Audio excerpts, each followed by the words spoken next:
Extension کا تو سوال ہی پیدا نہیں ہوتا.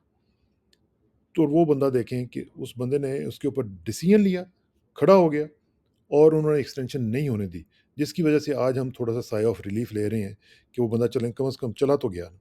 اب وہ جیسے بھی انفلوئنس کر رہا ہے یا جس طرح بھی کر رہا ہے وہ الگ بات ہے, لیکن یہ میں آپ کو بتا رہا ہوں کہ یہاں پہ لیک آف ڈیسائسونیس جو کی عمران خان صاحب نے. دوسری چیز میں آپ کو بتاتا ہوں, دوسرا جو واقعہ ہوا وہ ہوا D G I S I کی جب تبدیلی کا واقعہ ہوا اور نام دے دیا گیا جنرل جو اب آج کل ہیں ان کا, اور جنرل فیض حمید صاحب کو ایک کنٹروورشل بنا کے تو ان کو بھیج دیا گیا پشاور.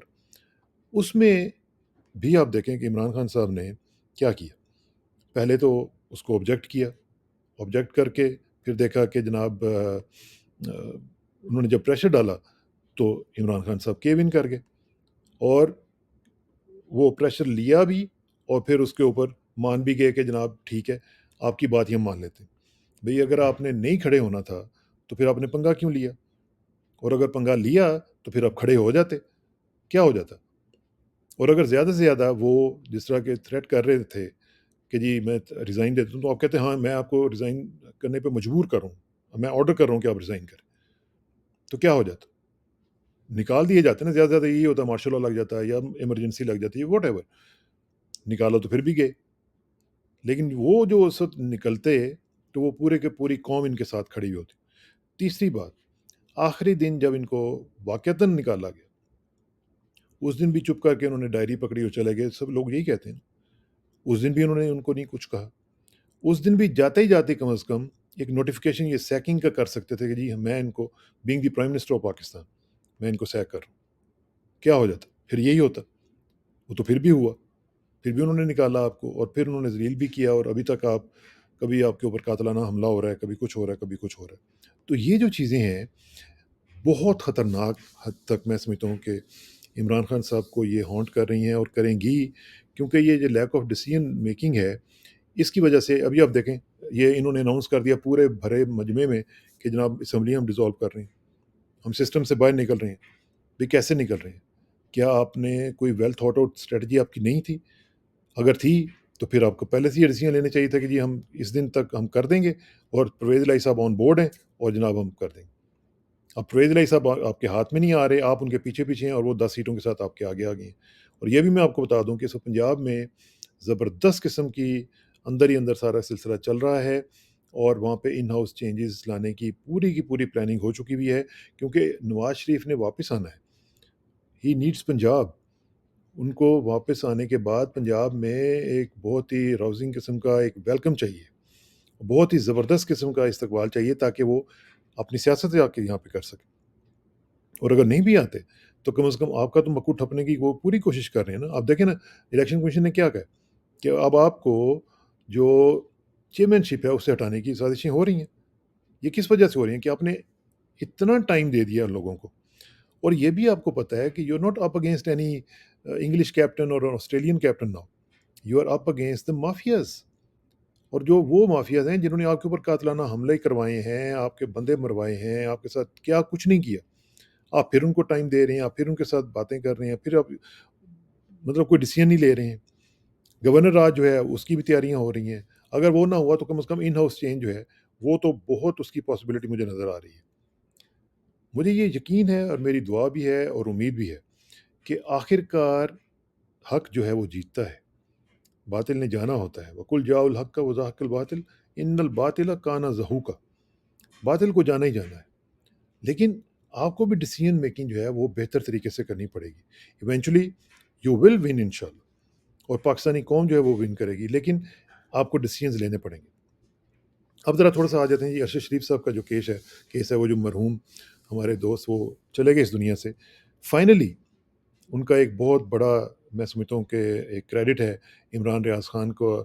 انہوں نے اور ان کی ٹیم نے اور باقی لوگوں نے مل کے جو ایک کیمپین چلائی خطوط کی, اس کا فائنلی ہم نے دیکھا ہے کہ اثر ہوا ہے. اور یہاں سے ایک چیز یہ بھی پتہ چلتی ہے کہ پبلک اوپینین جب کھڑی ہو جاتی ہے تو اس کے آگے کوئی بھی چیز جو ہے وہ نہیں رک پاتی. اب یہ اگرچہ مجھے کچھ لوگوں نے بتایا ہے کہ وہاں پہ جو ڈیسیژن لیا گیا ہے اس کے پیچھے بھی کچھ ٹیسٹ اپروول آئی ہے کہیں نہ کہیں کوارٹرز سے کہ جی ٹھیک ہے آپ نوٹس لے لیں. اور یہی وجہ ہے کہ اس کی جو مختلف اطلاعات یہ آ رہی ہیں کہ اس کی جو ایف آئی آر بھی ہے وہ بھی بڑی ہومیوپیتھی ٹائپ بنائی گئی ہے، اور اس میں ایک تھانہ رمنا کی طرف سے ایس ایچ او کی طرف سے وہ ایف آئی آر درج کرائی گئی ہے۔ حالانکہ مجھے سمجھ نہیں آتی کہ ان کی والدہ یا ان کے گھر والوں کی طرف سے کیوں نہیں یہ ایف آئی آر کروائی جا رہی۔ تو چلیں، جو ہوا اچھا ہوا، اور اچھا یہ ہوا کہ کم از کم پبلک اوپینین جو ہے اس کو ایکنالج کیا گیا، ریکگنائز کیا گیا، اور اس کی بدولت اب یہ سلسلہ چلے گا۔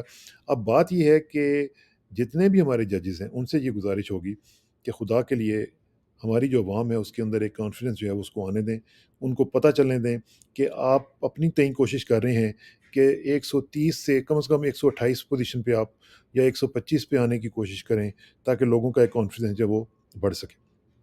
تھوڑا سا بات کر لیتے ہیں دوسری، یہ جو شہباز شریف صاحب کا مسئلہ ہوا ہے سینٹورس کا، اور آزاد کشمیر کے جو پرائم منسٹر صاحب ہیں ان کے ساتھ، میرا خیال ہے یہ ان کال فور تھا، یہ بالکل نہیں ہونا چاہیے تھا۔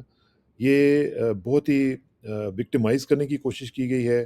میں پرسنلی ان کو نہیں جانتا، جو سردار الیاس صاحب ہیں، تنویر الیاس صاحب، لیکن جس طریقے سے وکٹمائز کیا گیا ہے، he is not just a businessman, he is the prime minister of Azad Kashmir, جس کے اوپر آپ بات ہی نہیں کرتے ہیں، جس کے اوپر بات کرتے ہوئے آپ کو کمپنی چھڑ جاتی ہے کہ پتہ نہیں کیا ہو جائے گا، انڈیا ہمارا ناراض نہ ہو جائے۔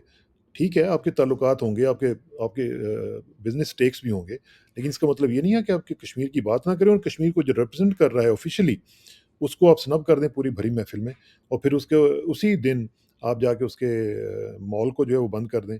تو یہ بہت ہی چیپ قسم کی حرکت کی ہے آپ لوگوں نے، یہ نہیں ہونا چاہیے تھا۔ اور خاص طور پہ جس طرح وہ آپ کا جو وہ مڈل فنگر والا بندہ ہے، جس کو شرم نہیں آتی، وہ اس طرح کی بدترین زبان استعمال کرتے، وہ کہہ رہا تھا جی آنے نہیں دوں گا۔